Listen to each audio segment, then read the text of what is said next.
Hello everyone, welcome back Royal Career online classes में हूं अशफाक। और अभी जो हम लोग क्लास करेंगे वो रहेगा मैथ का, जिसमें अभी जो हम लोग देख रहे हैं एक्सरसाइज वो है आपका 9 हाइट एंड डिस्टेंस, जिसको हम लोग हिंदी में ऊंचाई और दूरी कहते हैं। इससे पहले भी हम लोग 3 क्लास कर चुके हैं ऊंचाई और दूरी के। जो नहीं देखे होंगे जरूर देखिएगा, क्योंकि पिछले क्लास काफी इंपॉर्टेंट है आपका। यहाँ पे हम लोग जो आज से क्लास करेंगे वो रहेगा क्वेश्चन नंबर 8 से, जिसमें हम लोग क्वेश्चन को देखेंगे, उसके सॉल्यूशन को समझेंगे, फिर आगे के क्वेश्चन को देखेंगे। तो आखिर तक बने रहिएगा। तो चलिए हम लोग बिना समय गवाए हुए क्लास को शुरू कर लेते हैं। चलिए यहाँ पर देखिए आपका क्वेश्चन होगा यहाँ पे क्वेश्चन नंबर 8। क्वेश्चन नंबर 8 में कहता है एक पेडेस्टल के शिखर पर एक मूर्ति 1.6 मीटर लगी हुई है। भूमि के एक बिंदु से मूर्ति के शिखर का उन्नयन कोण जो है वो आपका 60 डिग्री है, और उसी बिंदु के पेडेस्टल के शिखर का उन्नयन कोण 45 डिग्री है। तो पेडेस्टल की ऊंचाई ज्ञात करनी है। चलिए देखिए, कोई भी एक पेडेस्टल है, मान लेते हैं कि ये आपका पेडेस्टल है, इसके ऊपर ये मूर्ति लगी हुई है। चलिए डायग्राम हम लोग बनाते हैं। सबसे पहले ये रहा आपका पेडेस्टल, इसको हम कह देते हैं, ये रहा पेडेस्टल, इसे कहते हैं ए और बी। इसके ऊपर एक मूर्ति लगी हुई है। चलिए यहाँ पर हम यहाँ पे एक मूर्ति लगा दी है, ये मूर्ति लगी हुई है, यहाँ पर सी कर देते हैं। मूर्ति की जो ऊंचाई है वो 1.6 मीटर है, जबकि भूमि है ये आपकी भूमि है। भूमि से पेडेस्टल के शिखर का उन्नयन कोण बोला है, पेडेस्टल के शिखर का उन्नयन कोण 60 डिग्री है। बताइए पेडेस्टल, एक मिनट, यहाँ पे बोला भूमि के एक बिंदु से मूर्ति के शिखर का उन्नयन कोण। मूर्ति का शिखर कहाँ है? तो मूर्ति का शिखर यहाँ है, उसका इस बिंदु से उन्नयन कोण कितना है? 60 डिग्री है। तो आप इसको इससे मिला दीजिए ऐसे, ठीक है। ये एंगल बना लीजिए, कितना डिग्री? 60 डिग्री। फिर कहा है आपका कि पेडेस्टल के शिखर का उन्नयन कोण। बताइए पेडेस्टल जो है उसका शिखर कहाँ पे है? तो पेडेस्टल आपका ए बी है, तो पेडेस्टल की ऊंचाई जो शीर्ष होगा वो आपका होगा ए पे। तो इसका जो है उसी बिंदु से जो उन्नयन कोण है वो 45 डिग्री है। तो आप इसको मिला लीजिए इससे, ठीक है, इसको ऐसे सीधा मिलाइएगा 45 डिग्री, यानी कि ये जो एंगल आपका होगा सिर्फ ये वाला एंगल वो हो जाएगा 45 डिग्री। ये निकालना है पेडेस्टल की ऊंचाई, उसको h मीटर मान लेते हैं, यहाँ d कर लेते हैं, इसकी दूरी को x कर लेते हैं। फिर से एक बार डायग्राम मैच कर लीजिए, मिला लीजिए क्वेश्चन से। क्वेश्चन आपको दिख ही रहा होगा। बोला गया एक पेडेस्टल है, उसके ऊपर 1.6 मीटर लंबी मूर्ति लगी हुई है। ए बी एक पेडेस्टल बना दिए, उसके ऊपर एक मूर्ति रख दी है। बोला गया मूर्ति के शिखर से एक बिंदु का उन्नयन कोण, तो मूर्ति का शिखर यहाँ है, उसका उन्नयन कोण कितना? 60 डिग्री, यानी कि पूरा ये वाली भुजा ये वाली भुजा के बीच जो कोण बनेगा वो 60 डिग्री है। जबकि बोला गया पेडेस्टल के शिखर, तो पेडेस्टल का शिखर यहाँ पे है, इसका उन्नयन कोण बोला इसी बिंदु से कितना? 45 डिग्री, यानी कि ये वाली भुजा के बीच 45 डिग्री है। पेडेस्टल की ऊंचाई निकालनी है, निकाल लिया हम यहाँ पे h मीटर मान लिया है, उनके के बीच की दूरी को x का है। जैसे क्वेश्चन नंबर हम 7 बताए थे, सेम वही क्वेश्चन है क्वेश्चन नंबर 8 में। चलिए यहाँ पे हम मान लेते हैं, पहले माना कि पेडेस्टल की ऊंचाई कितना है? तो पेडेस्टल की ऊंचाई h मीटर मान ली है, ठीक है, जो आपका ए बी है। फिर देखिएगा यहाँ पे, इसीलिए हम बात कर लेते हैं त्रिभुज में। पहले छोटा त्रिभुज लीजिएगा, तो छोटा त्रिभुज जो आपको दिख रहा है ये वाली कौन हो जाएगी? ठीक है, बिल्कुल सीधा खींचेगा ए बी और डी में, इसीलिए हो जाएगा आपका त्रिभुज ए बी डी में, छोटा त्रिभुज है ये। तो इसमें जो है कोण कितना देखे तो ए बी डी के लिए कोण कितना है? 45 डिग्री है। ये आपका लंब कहलाएगा, ये आपका आधार कहलाएगा। तो लंब आधार किसका फॉर्मूला होता है? तो वो होता है आपका tan का, इसीलिए लिख सकते हैं यहाँ पर tan कितना? tan 45 इक्वल में जाएगा लंब h है और आधार आपका x है। ये आपका लंब कहलाएगा, ये आपका आधार कहलाएगा। अब tan 45 का वैल्यू कितना होता है? 1 होता है। h बाई कितना होगा आपका? x हो जाएगा। मल्टीप्लाई कीजिए अक्रॉस, तो x बराबर हो जाएगा आपका h। क्वेश्चन नंबर इसको 1 कर लीजिए।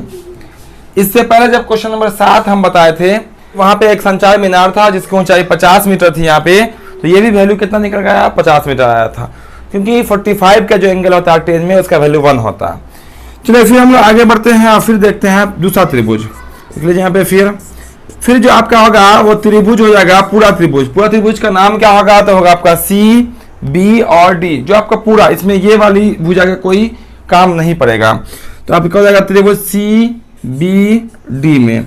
यहाँ भी आपको tan का ही फॉर्मूला लगाना पड़ेगा, क्योंकि यहाँ पे भी आपको लंब है, एंगल यहाँ पे बन रहा है 60 डिग्री पूरा, यहाँ से लेकर यहाँ तक एंगल है 60।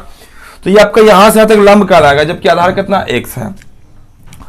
तो लगाइए tan 60 डिग्री लंब बटा आधार, लंब कितना होगा तो दोनों हो जाएगा 1.6 प्लस में h, अब बटा आधार कितना हो जाएगा आपका x हो जाएगा। चूंकि लंब की बात करेंगे तो टोटल यहां से लेकर यहां तक तो दोनों प्लस में हो जाएगा। अब यहां से क्या करते हैं तो इसका वैल्यू डाल लीजिए, इसका वैल्यू डालिएगा तो हो जाएगा आपका रूट कितना 3 बराबर हो जाएगा 1.6 प्लस में h बराबर में हो जाएगा आपका x। अब क्या करते हैं यहां से देखिएगा, अब यहां से क्या करेंगे कि मल्टीप्लाई गुना कर लो, क्रॉस हम लोग गुना कर लेते हैं। तो क्रॉस गुना करेंगे तो देखिए x को √3 से गुना कर लीजिए तो हो जाएगा आपका √3 गुना में x। अब बराबर 1 को जैसे इससे गुना किए तो आपका ऐसे रह जाएगा 1.6 प्लस में आपका h, ठीक है, जैसे रहा वैसे रह जाएगा। अब यहां से x का वैल्यू डाल लेते हैं, x का मान रखने पर, x का मान रखने पर x का मान कितना लिखे तो x का वैल्यू कितना आया तो आपका h आया है, जिस कारण से यहाँ पे √3 गुना में कितना हो जाएगा आपका h हो जाएगा, क्योंकि x का वैल्यू h है। कुछ भी अगर होता 2 3 4 कुछ भी होता, जो होता वैल्यू रख देते हैं वहां पे, बड़ा 1.6 प्लस h है। अब गुना करोगे इसको तो हो जाएगा √3h, ऐसे लिख देते हैं यहाँ पे √3h। ये h बराबर के जो उस पार है उसको लिए ये इसी पार तो हो जाएगा माइनस में h बराबर हो जाएगा 1.6, ठीक है, गुना में ही है, ये h आ गया आपका इस पार तो हो जाएगा माइनस में। यहाँ से घटेगा नहीं बल्कि कॉमन हो जाएगा, तो कॉमन लीजिए तो √3 - 1 बच जाएगा, यहाँ बराबर हो जाएगा 1.6, h बराबर हो जाएगा 1.6। ये गुना में है h के साथ तो इस पार हो जाएगा बटा में √3 - 1 कर दीजिए हर का परिमेयकरण, तो आपका हो जाएगा √3 + 1 अब बटा में √3 + में 1, इसी को कहते हैं हम लोग हर का परिमेयकरण। जब भी रूट वाला अंदर में रह जाए तो उसको हर का परिमेयकरण करते हैं। सिंगल अंक हो तो कोई बात नहीं, जब डबल अंक हो तो प्लस में हो तो माइनस में गुना करेंगे, जब माइनस में हो तो प्लस में गुना करेंगे। जैसे यहाँ पे देखिए माइनस में था तो दोनों प्लस में गुना किया, ठीक है। ऊपर गुना कर दीजिए तो 1.6 इंटू में √3 + 1 रहेगा, लेकिन जब नीचे नीचे गुना करोगे तो जो जाएगा a - b into a + b, किसका फॉर्मूला होता है तो ये फॉर्मूला होता है आपका a² - b² का। लिख लीजिए a² माइनस में b², h इक्वल हो जाएगा 1.6 इंटू √3 + 1, जैसे ऊपर वैसे ही। तो देखिएगा सॉल्यूशन, √3 का स्क्वायर 3, 1 का स्क्वायर 1, तो 3 में से जब 1 को लॉस कीजिएगा तो कितना हो जाएगा आपका 2 बचेगा, यानी कि 2 बचेगा यहाँ, और 2 से काट दीजिए तो 0.8 बार में कट जाता है, तो आपको h का जो वैल्यू आ जाएगा 0.8 √3 - 1 मीटर, यही है इसका आंसर, ठीक है। नीचे में आप लिख सकते हैं, इसीलिए पेडेस्टल की ऊंचाई बराबर 0.8 इंटू √3 + 1 मीटर, फिर आंसर कर लीजिएगा। भाषा में लिखा हुआ क्वेश्चन तो भाषा में ही आंसर कर देना है, ठीक है। बिल्कुल इजी क्वेश्चन है, बिल्कुल आसान क्वेश्चन है। सबसे पहला जो काम होता है इसमें वो आप क्वेश्चन को पढ़िए और उसके अकॉर्डिंग जो है डायग्राम तैयार कीजिए। क्वेश्चन को पढ़ें, उसके अकॉर्डिंग डायग्राम तैयार कर दिए। उसके बाद छोटा त्रिभुज, हमेशा हम आपको बता रहे हैं छोटा त्रिभुज, जब भी एक से अधिक त्रिभुज होगा तो उसमें क्या होता है, जो दिया जाता है यानी कि जो छोटा त्रिभुज होता है उसको हम लोग ज्ञात कर लेते हैं, जिससे x का वैल्यू h आ गया। फिर बड़ा त्रिभुज लीजिएगा तो x का मान डालना पड़ेगा, वहां डालिएगा, फिर आपका आंसर निकल के आ जाएगा। इतना क्लियर है, सबका क्लियर है। चलिए यहाँ से उसको हम साफ कर लेते हैं। उससे पहले आप स्क्रीनशॉट जल्दी से कर लीजिएगा, स्क्रीनशॉट कर लीजिएगा, फिर इसको नोट कर लीजिएगा। क्वेश्चन नंबर 8 है ये। इसके बाद वाले क्वेश्चन को हम लोग देख लेते हैं, फिलहाल यहाँ से हम साफ कर देते हैं। तो जो क्लास में देरी से आए होंगे क्लास को लाइक जरूर करेंगे, सब स्टूडेंट क्लास को लाइक कर देंगे, और जो दोस्त अब तक नहीं आए होंगे क्लास में दोस्तों को शेयर भी करते रहेंगे, ताकि आपके साथ साथ आपके दोस्त भी क्लास में आएंगे तो पढ़ने में खूब मजा आएगा, है ना, सब मिलजुल के पढ़ेंगे। चलिए ये हो गया आपका क्लियर। अब बस फटाफट हम लोग देख लेते हैं अगला क्वेश्चन, यानी क्वेश्चन नंबर 9। देखिए क्वेश्चन नंबर 9 में कहता है एक मीनार के पाद बिंदु, क्वेश्चन देखिए आपके सामने होगा, एक मीनार के पाद बिंदु से एक भवन के शिखर का उन्नयन कोण 30 डिग्री है, और भवन के पाद बिंदु से मीनार के शिखर का उन्नयन कुछ बोला गया है 60 डिग्री है। बोला गया मीनार की ऊंचाई 50 मीटर है, तो भवन की ऊंचाई क्या होगी। कहने का अर्थ ये हुआ कि एक मीनार है, ये एक मीनार है, ये एक भवन है, और दोनों की जो बीच की दूरी वो 50 मीटर है। अब इसका शिखर, इसका पाद बिंदु, इसका शिखर, इसका पाद बिंदु, तो आपका जो भवन बचा, भवन की ऊंचाई निकालनी है। चलिए हम डायग्राम बना के आपको बताते हैं। चलिए देखिए ये रहा मान लेते हैं आपका भवन, ये रहा आपका मीनार। ठीक है, एक चीज ध्यान रखिएगा, ये जो डायग्राम बनाते हैं वो काल्पनिक होता है, वास्तविक डायग्राम नहीं होता। इसलिए यहाँ पे हम दोनों सिमिलर लेके चले हैं। ऐसा मत समझिएगा कि जितना लंबा ये होगा उतनी लंबा ये होगा, वैसा कतई नहीं। ठीक है, वो आगे पीछे होता है, चूंकि हम लोग नाप के यहाँ पे नहीं बनाते हैं। अब बोला गया यहाँ पे, चलिए हम एक को कह देते हैं मीनार, एक को कह देते हैं भवन। ए बी सी और डी, बिल्कुल सीधा खींचेगा। चलिए यहाँ पे जो आपको मालूम है, ज्ञात है, वो मीनार की ऊंचाई 50 है। चलिए हम यहाँ पे लिख देते हैं 50, और ध्यान रखिएगा कि ये आपका ए बी क्या बन गया, मीनार बन गया। ए बी का आपका मीनार, चूंकि मीनार की ऊंचाई 50 है, क्वेश्चन में आप देख सकते हैं लिखा हुआ, तो ये ऊंचाई आपको भवन निकालनी पड़ेगी, जो कि h मीटर हमने मान लिया। ठीक है, आइए आप क्वेश्चन को शुरुआत से पढ़ लेते हैं। कहा गया भवन मीनार के पाद बिंदु से, मीनार के पाद बिंदु, तो मीनार का पाद बिंदु कहाँ है, यहाँ पे है। भवन के शिखर का उन्नयन कोण 30 डिग्री है, तो मीनार के पाद बिंदु भवन का शिखर यहाँ है, इसका जो होगा ये वो कहलाएगा आपका 30 डिग्री। कितना डिग्री, 30 डिग्री। फिर आगे बढ़ेंगे तो फिर बोला गया भवन का पाद बिंदु, भवन कौन है, जो h मीटर है, भवन का पाद बिंदु यहाँ है। और बोला गया मीनार का शिखर का उन्नयन कोण 60 डिग्री है। मीनार का शिखर कहाँ है, तो आपका यहाँ पे है, जो 60 डिग्री 50 मीटर मालूम है, इसको मिला दीजिए। ये एंगल कितना डिग्री है, तो ये आपका 60 डिग्री है। ठीक है, मीनार और भवन के बीच की दूरी हमको मालूम नहीं है, उसको चलिए हम मान लेते हैं x मीटर। कितना मीटर, x मीटर। यहाँ तो कोई दिक्कत नहीं किसी को। चलिए अब इसी को यहाँ से डायग्राम आपका कंप्लीट हो गया। ए बी मीनार हो गया, जिसकी ऊंचाई 50 मीटर मालूम है। सी डी भवन हो गया, जिसकी ऊंचाई h मीटर मान लिया गया है। मीनार और भवन के बीच की दूरी 50 मीटर मान लिया है, सॉरी x मीटर मान लिया है।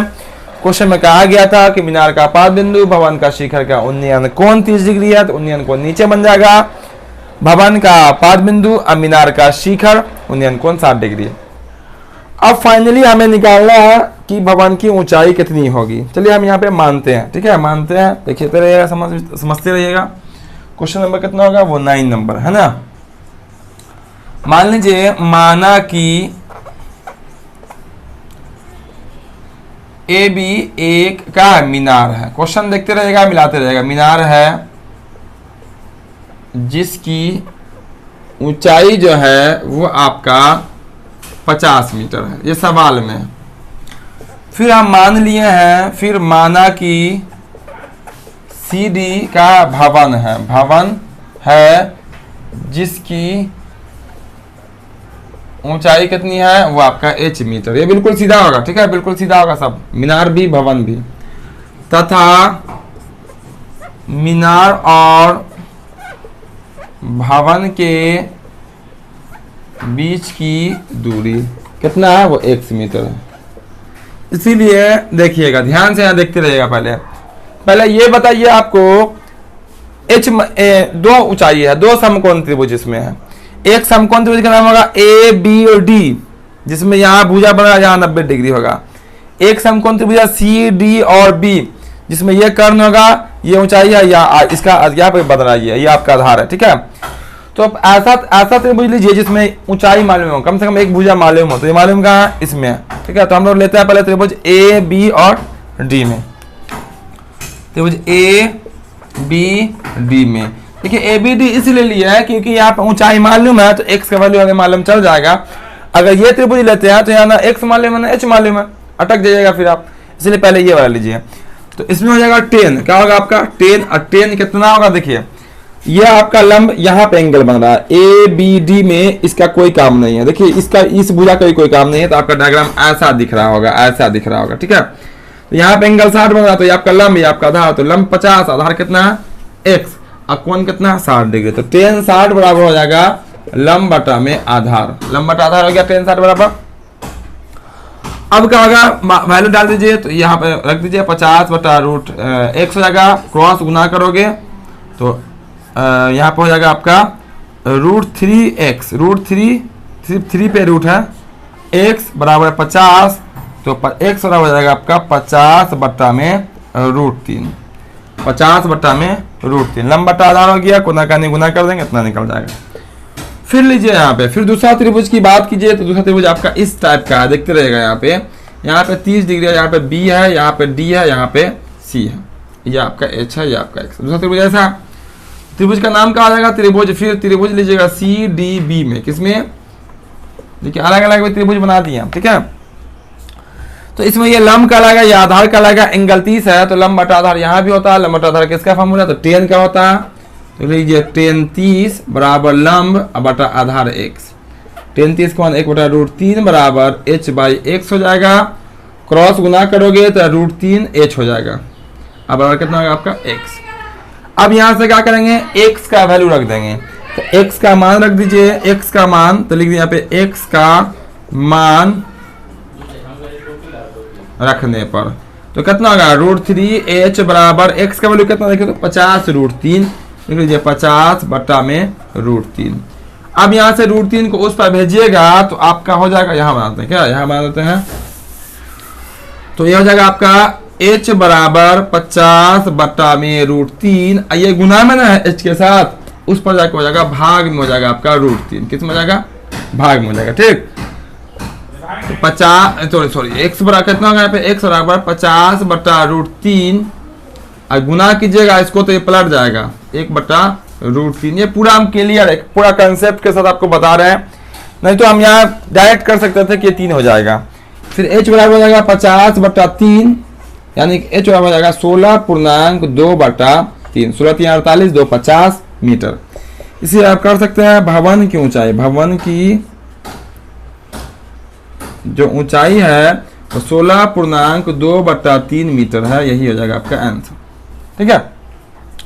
तो देखिए इसमें हम क्या क्या किए हैं, तो इसमें हम किए हैं पहले ये दो समकोण त्रिभुज जैसा डायग्राम था वैसा बना लिए, भवन मीनार बराबर करके पहले ये वाला त्रिभुज लेंगे, फिर बाद में ये वाला त्रिभुज लेंगे। त्रिभुज लिए x का वैल्यू है 50 बटा √3, इसके बाद निकालें x का वैल्यू यहाँ डालें, √3 को उस पर भेजेंगे, गुना में तो उस पर भाग में चला जाएगा, ये भाग मतलब बटा भी होता है, आप चाहें तो बटा में डायरेक्ट यहाँ पे इसके बटा में √3 लगा सकते थे, ठीक है। लेकिन हम यहाँ पे पूरे प्रोसेस में आए ताकि आपको समझ में आ जाए। यहाँ √3 को √3 से गुना करने पर 3 आ गया, और 50 में जब 3 से भाग कीजिएगा तो भागफल आपका 16 आएगा, आपका शेष 2 बच जाएगा, 16 तिहाई 48 2 शेष बच जाएगा, उसको पूर्णांक में कर देते हैं, उसको पूर्णांक कहते हैं या मिक्स फ्रैक्शन कहते हैं। इस तरह से 16.2/3 इसका फाइनल आंसर आ गया। तो ये क्वेश्चन भी आपका क्लियर हो गया होगा, ठीक है। 16.2/3 मीटर किसकी ऊंचाई निकल के आ गई, भवन, ये वाली भवन की ऊंचाई निकल के आ गई। उम्मीद करते हैं यह क्वेश्चन भी आपको आसानी से समझ में आ गया होगा। तो आज के क्लास में हम लोग इतने ही रहने देते हैं, क्योंकि आपको पता ही होगा अभी थोड़ा नेटवर्क इशू चल रहा है। तो यहाँ पे अगले क्लास में हम लोग इसके आगे क्वेश्चन यानी क्वेश्चन नंबर 10 से देखेंगे। तो जो क्लास को अब तक लाइक नहीं किए होंगे क्लास को लाइक जरूर कर देंगे, जो चैनल पे नए होंगे चैनल को सब्सक्राइब करके बेल आइकन जरूर दबा लेंगे, ताकि इस तरह का जो भी क्लास है पूरा एनसीईआरटी बुक जो है आपका क्लास 10th का है, इसके जो क्लास यहाँ पे लगातार चल रहा है, आपको हर एक क्लास का नोटिफिकेशन मिलता रहेगा और आप क्लास में समय से आ पाएंगे। तो फिर मिलते हैं हम लोग अगले क्लास में। जय हिंद।